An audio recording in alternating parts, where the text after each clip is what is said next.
This policy from 1971 aimed to assist cultural groups in four main ways. Firstly, with development and growth, so assisting people from a diverse number of cultural groups to develop and grow in their own particular ways. It was also to do with participation, so participation in different aspects of life, in education, even in politics and the government. So another way that they wanted to assist cultural groups was in exchanges between different cultural groups.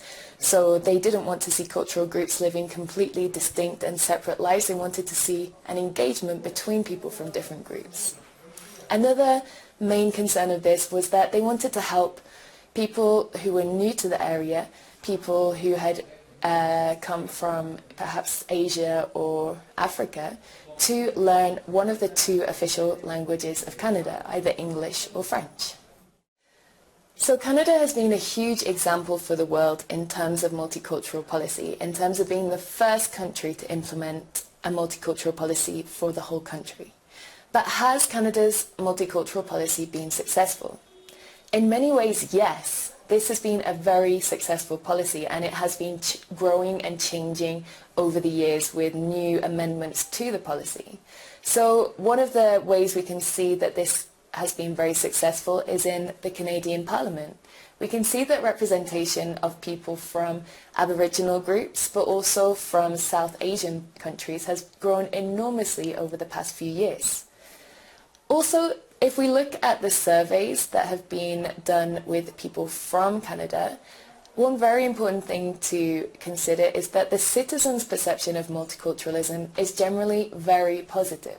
So we see people thinking that multiculturalism is really a part of Canadian identity, that there's not just one singular culture, but that multiculturalism makes the country stronger.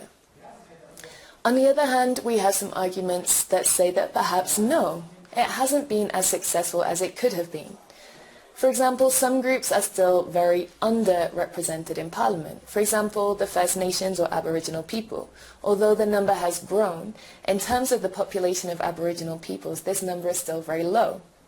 There's also been a big increase in terms of people from South Asian countries in Parliament. But other groups, other significant immigrant groups in Canada have not been represented as much in the government.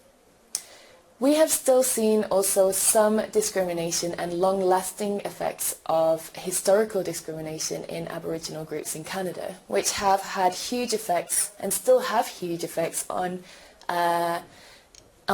issues such as unemployment, health, etc.